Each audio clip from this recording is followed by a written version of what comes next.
Victor Moreau felt the crushing weight of velvet curtains long before they parted. He inhaled the odor of dust mixed with lilies, the scent the old house kept brewing no matter how many times the crew tried to air it out, and fixed his frock coat's silver buttons, not because they could be seen from the audience, but because he had done so every opening night for the past 18 years. And though he did not yet dare admit it, for the past 18 hours and 18 minutes, again and again. Places, Monsieur Moreau, called Anton, the stage manager, his voice the same cracked bell it had been every time Victor heard it in this purgatory. Anton always winked when he said it, trying to reassure everyone that premiere nerves were ordinary, even for a singer twice removed from his prime. Victor no longer bothered to nod. Far downstage, Clara Reyes adjusted the ribbon at the back of her gown. Understudy to the ingenue, she was new to everyone except Victor, who had seen her introduction at least 100 times now. Her eyes were bright, hopeful, unaware of the trap. When she felt his gaze, she smiled, surprised the great baritone would look at her at all. In earlier loops, he had looked away. Admiration was a luxury for a man rationing sanity. Tonight, this cycle, he allowed himself to return the smile. She reminded him of what he once was, hungry, certain the world must open simply because she knocked. The overture began, and its first notes rang with that melancholy shimmer unique to spirits or violins. Victor stepped forward for his entrance aria and delivered it exactly as memory commanded. Legato phrases floating beneath crystal chandeliers, velvet acoustics encasing every regret-laden vowel, thunderous applause. Then the second act, the duel, the finale, everything in place, like porcelain figurines in a locked cabinet. After the triumphant curtain call, bouquets scattered across the stage, the cast filed toward the green room. Champagne corks popped. Theater patrons buzzed. Brilliant, transcendent, a renaissance for the house. The same exuberant echoes Victor had relived since the first cursed repetition. He no longer savored them. Instead, he watched the clock mounted over the bar. 12:02 a.m., the minute the loop collapsed. The second, the long hand, ticked to 12:03. Chandeliers shattered into birds. Boughs unrosen themselves, and consciousness dissolved. When it returned, he stood once again at 6:30, moments before Anton's call. And Clara returned, ribbon fluttering behind her, dreams undimmed. Tonight, for reasons he didn't understand, he sensed the cycle weakening, like a rope frayed by salt water. Maybe it was Clara's smile, maybe it was his own fatigue. But as midnight approached, he whispered to her in the corridor, "Don't leave after the bows." She blinked. "I never leave. I help clear props." "True," he remembered. "Stay with me, no matter what happens." Clara might have laughed, but something in Victor's eyes convinced her. She nodded. At 12:02, the glasses clinked. Victor gripped her wrist. "Watch," he said. 12:03. A crystal chandelier burst into an explosion of starlight. Gasps filled the room, but before the shards hit, the world went black, and then reset. Clara stood in the wings, 6:31 p.m., counting heartbeats until her first line. The memory of shattering glass flickered like a dream she couldn't fully catch. She exhaled, confused. Some instinct made her scan for Victor. He hurried toward her. "You recall something." She shook her head. "Yes and no. A crash. Like broken mirrors. Why do I remember?" "Because I held you through the reset. Proximity helps." "Proximity to what?" He gestured around them. "To the curse." The word sounded ludicrous, but the scent of lilies sharpened, and the walkway lights seemed suddenly ancient, conspiratorial. Clara squared her shoulders. "Explain." There was no time before curtain, only enough for a sentence he'd rehearsed. We're trapped in opening night, all of us, but only some can wake up inside it. I've tried to break it alone. I can't. They were ushered onto the stage. Throughout the performance, Clara's mind raced beneath her bright soprano. She watched every detail afresh. The same actor stumbling at the same mark, the same cough in row 5, the same misplaced top hat in the ballet divertissement. Autopilot took care of her lines, but her soul twisted. When final bows arrived, she kept close to Victor. Back in the corridor, she whispered, "The composer's portrait. Does his gaze follow you each loop?" Victor raised an eyebrow. "You noticed that too?" "I noticed tonight." She paused. I think we're meant to find him." They slipped from the party and descended a stairwell few used. Deep beneath the orchestra pit lay archives stuffed with moldy scores, rusted music stands, boxes of tattered costumes. The gas lamps down there never seemed fully lit, as if protesting their own existence. At the far wall hung a full-length portrait, draped in violet cloth. Victor pulled it aside. A man in 19th century evening wear stared back. Auguste Delacroix, composer of La Promesse Brûlée, the very opera being performed. His painted eyes gleamed with midnight's dull gold. In his arms, he held a rose, its red petals rendered with startling realism. Clara read the brass plate, "Qu'il aime, il vivra." "He who loves shall live," she translated. "Operatic fluff," Victor said, but something inside him trembled. Clara brushed the portrait's frame. Hidden hinges squealed, and the canvas swung forward. Behind lay a recess, cradling a leather-bound diary. She opened it. The first page contained a single line. "To escape the night that burns, love must sing truer than despair." The green room clock struck 12. They had minutes. Clara flipped pages, notes of rehearsal schedules, arguments, despair. Delacroix wrote of a soprano, Solène Mauvier, his muse and lover. The opera was their vow. On opening night, she was poisoned by a rival baritone who coveted fame.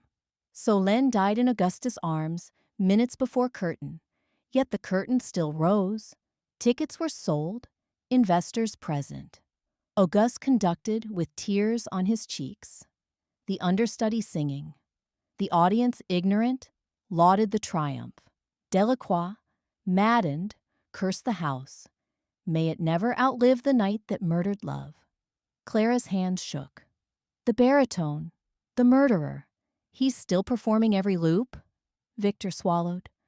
Henri Valerne, he plays my rival on stage. Off stage, he became something worse. But no one remembers. The loop resets his crime. Victor slammed the diary shut.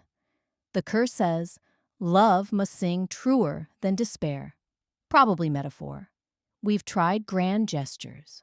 Setting fire to props, refusing to perform, even smashing this portrait. Nothing lasts. Did you try loving someone? Clara asked. He laughed without mirth. I once loved the stage. That wasn't enough. She met his eyes. Maybe it needs to be someone alive. Here now. Before he could answer, time collapsed. Loop 92. Since Clara awakened, she and Victor became co-conspirators, exploring every hour between places call. One cycle, they barricaded themselves in the box office and recited the composer's diary aloud, hoping the building would tremble with remorse. Another, they confronted Valerne. The baritone, unaware of his latent villainy, simply laughed at their accusations. They tried singing the opera's final duet together in the silent auditorium at dawn, their voices echoing like doves trapped under a glass dome. Nothing changed. Always the shattering midnight, always the reset. But something else changed. They learned each other's habits. Victor discovered Clara's secret fear of failure. Clara uncovered Victor's half-healed wound. Critics once praised him as the next Titan, but illness stole part of his range. leaving him walking wounded through repertoire he had outgrown. She called his diminished notes weathered gold. He called her budding coloratura sun-breaking on stained glass. Compliments turned to teasing, teasing to confession, confession to comfort. Between loops, they shared chocolates filched from the lobby kiosk, danced in the darkened ballroom, and tested just how long they could stay awake past midnight by pinching each other's arms. They never got further than 12:07 before the world dissolved.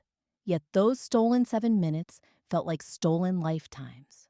One iteration, they kissed behind the giant prop fountain while chorus members crossed themselves for luck. It was swift, accidental, inevitable. When reality reset, both awoke breathless, remembering. Clara, once so ambitious she rehearsed cadenzas at breakfast, now counted success as the widening of Victor's smile. Victor, who judged his worth by ovations, found applause hollow beside the tick of Clara's heartbeat under his palm. Love!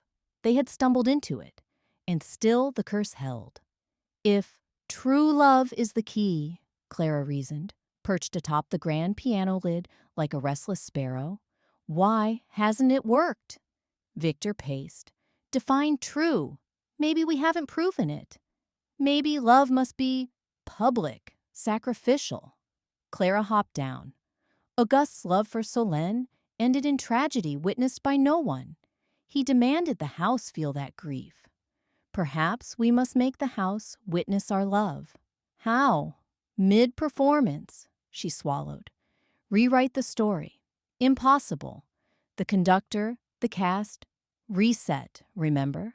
We can rehearse the new staging through dozens of loops until every moment is second nature. Then, on the night we're ready, we do it before midnight. Victor stared, wonder slipping across his skepticism. We change the opera itself.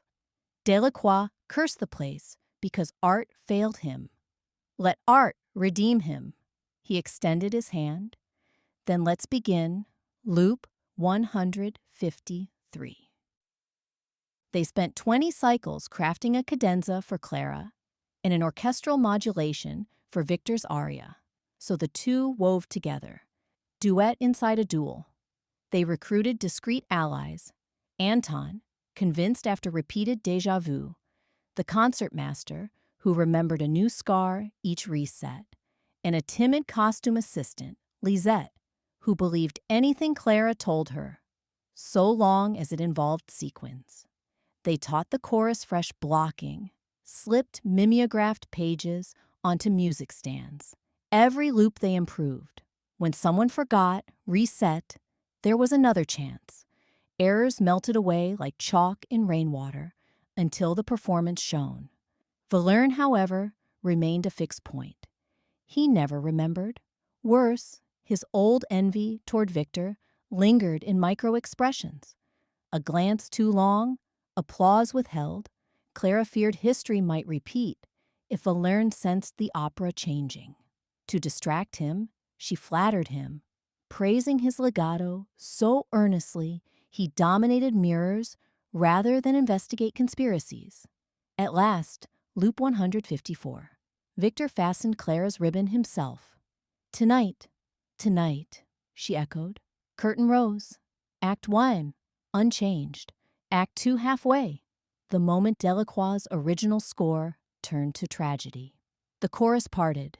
Clara, instead of fainting heartbreak, stepped toward Victor. Violins modulated to the key they had rehearsed.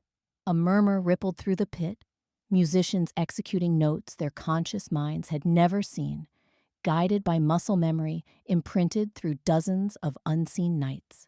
Victor began, his baritone gentle as weathered gold. Ombre qui me hante, je choisis l'aube. Clara joined, soprano bright as sunrise. Je choisis toi. Their voices twined, an affirmation none of the old score contained.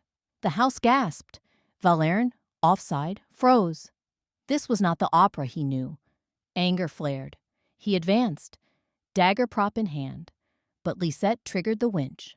lowering a scrim painted with flames between him and the lovers. He slashed, canvas ripped, but no flesh. The audience believed it all a bold, theatrical flourish. The duet soared. Victor clasped Clara's hand.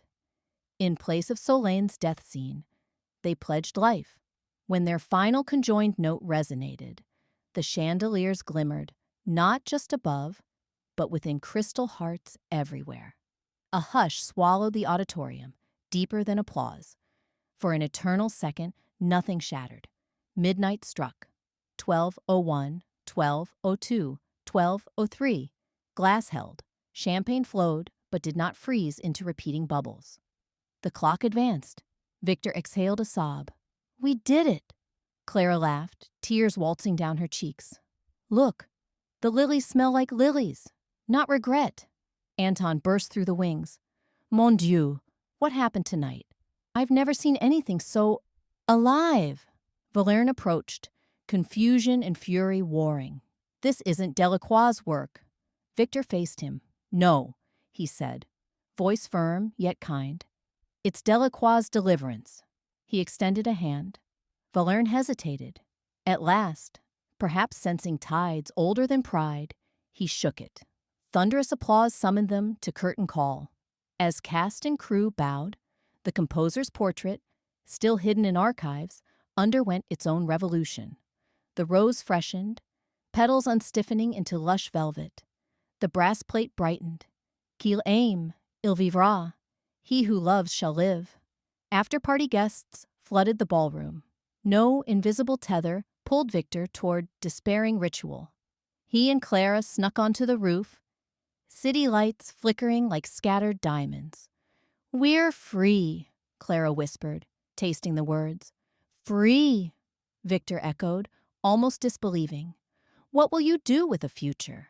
"Sing," she said, "everywhere. With you if you'll have me." He brushed a curl from her temple. "I only have a future if you're in it." Their kiss this time needed no hiding. The city had waited a century for such music. Below, a single bell from the opera house rang once, ringing not farewell but commencement. Years later, the legend spread of an opera house once cursed, redeemed by a rewritten love duet. Patrons swear that on some clear nights, long after final bows, two voices still drift from the rafters, baritone and soprano entwined, rehearsing not for perfection, but for joy. Some say it is remembrance. Others swear it is promise. And in a modest apartment overlooking that venerable square, Clara Reyes-Moreau warms honey for Victor's tea while he polishes a score for their next premiere. He hums, she harmonizes. Life, at last, refuses to loop. It moves forward, measure by measure, always leaving space for the entrance of love's newest motif.